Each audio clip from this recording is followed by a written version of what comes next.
تو حضرت عبداللہ ابن مسعود لوگوں کو کہنے لگے مجھے اٹھا کے بٹھاؤ، بیمار تھے، بٹھایا گیا تو فرمانے لگے عثمان میں نے محبوب سے سنا ہے جو سورت واقعہ پڑھے گا اس کے گھر میں فاقہ نہیں آئے گا، میں نے بیٹیوں کو یاد کرا دی ہے، میری بیٹیاں رات کو پڑھ کے سوتی ہیں، سورج ٹوٹ سکتا ہے، ستارے جگہ چھوڑ سکتے ہیں، چاند گر سکتا ہے، پر مدینے والے محبوب کی بات غلط نہیں ہو سکتی۔ پر وہ یقین کہاں سے لایا جائے، وہ یقین کہاں سے لایا جائے؟ جتنا ہم دنیا داروں کو مناتے ہیں نا، سیٹھوں کو جتنا ان کو، اور سیٹھ تو اب سیانے بڑے، مولویوں کو بتاتے ہیں جمعہ کس موضوع پہ پڑھانا ہے۔ ہاں میں جب بیٹھا تھا محفل تھی تو آپ کو پتہ ہے ہم نے بھی جس سے لاکھ لینا ہوتا ہے اسے ہم نے اسٹیج پہ بٹھانا ہوتا ہے، کہ ہماری بھی مجبوری ہے چونکہ انہیں چندہ دیے ہوئے ہے۔ غریب آدمی تو محفل میلاد کے اسٹیج پہ بھی نہیں نہ بیٹھ سکتا، یہاں بھی امیر ہونا شرط ہے، وہ بیچارہ پیچھے بیٹھتا ہے چھپ کے، یہاں بھی ضروری ہے سیٹھوں کا، نوابوں کا، چودھریوں کا۔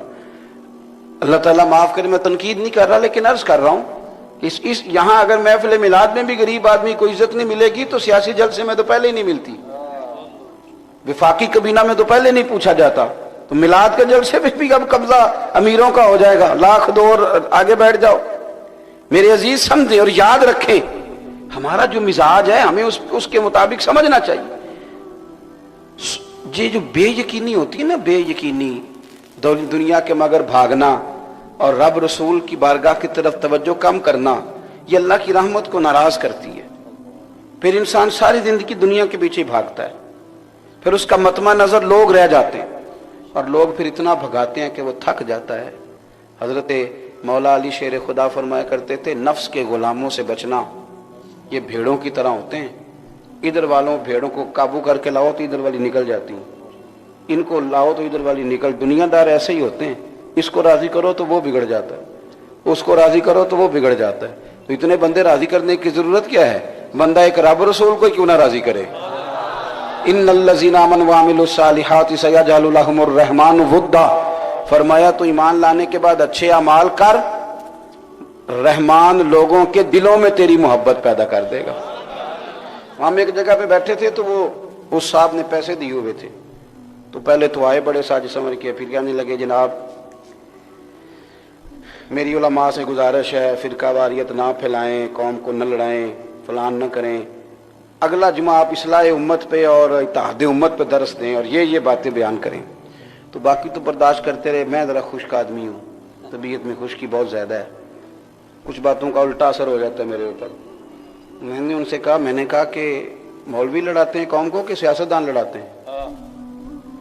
یہ اس صوبے میں میری گورنمنٹ تو اس میں تیری گورنمنٹ، تو یہ سارا دن ہمارے بچے فیس بکوں پہ لڑتے رہتے ہیں، کوئی کچھ بن گیا تمہارے پیچھے تو یہ ہم نے لڑایا ہے کہ تم نے لڑایا؟ میں نے کہا خبردار، تم کون ہوتے ہو علماء کو مشورہ دینے والے؟ دعائے قنوت آتی ہے، جنازہ آتا ہے، جاؤ اپنا کام کرو جا کے، علماء کو مشورہ نہ دو بلکہ ہم سے پوچھو کہ اسمبلی میں تقریر کیسے کرنی چاہیے، ہم تمہیں مشورہ دیتے ہیں۔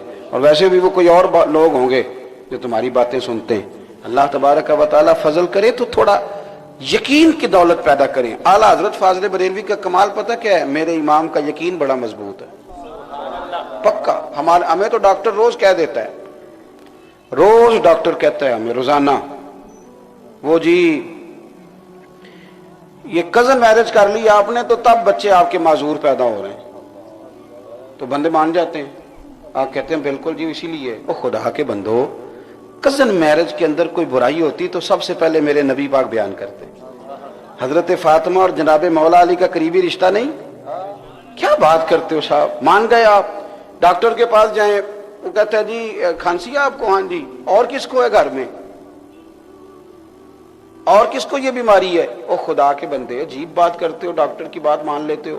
بخاری مسلم میں میرے نبی کریم علیہ السلام کا فرمان ہے کہ بیماری متعدی نہیں ہوتی، ایک سو دوسرے کو نہیں لگتی، حضور نے کہہ دیا ہے۔ تمہیں جو ڈاکٹر کہتا ہے چپ کر کے مان کے آ جاتے ہو، جو ڈاکٹر کہتا ہے مان لیا۔ بھائی نبی پاک صلی اللہ علیہ وسلم سے ایک شخص نے کہا یا رسول اللہ یہ میرے اونٹ کو خارش پڑ گئی ہے اس اونٹ سے، توجہ ہے میری بات پر؟ حضور اس اونٹ کو خارش تھی تو اس کے سبب میرے اونٹ کو پڑ گئی، تو کیا شاندار جملہ ہے میرے محبوب کا۔ حضور فرمانے لگے تیرے اونٹ کو تو اس اونٹ سے پڑی ہے تو اس کو کہاں سے پڑی تھی؟ کہنے لگا جی وہ تو قدرتی معاملہ ہے، تو حضور فرمانے لگے یہ بھی قدرتی ہے، یہ قدرتی ہے، بیماری متعدی نہیں ہوتی، مریض نہ کرو۔ نہ کوئی قریب نہیں جائے گا۔ اعلیٰ حضرت کے زمانے میں بھی لوگوں نے کہا تھا کہ زمین گھومتی ہے، اب بھی کہتے ہیں نا، یہ اسٹوڈنٹ میری بات پہ، زمین گھومتی ہے۔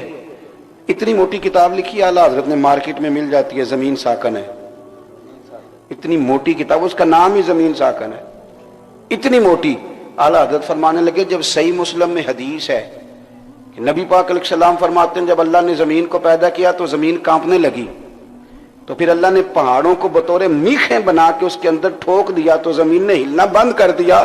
جب میرے نبی نے کہہ دیا نہیں ہلتی تو سارا زمانہ بھی کہ ہلتی ہے تو ہم ماننے کو تیار نہیں مانتے، ختم ہو گئی بات۔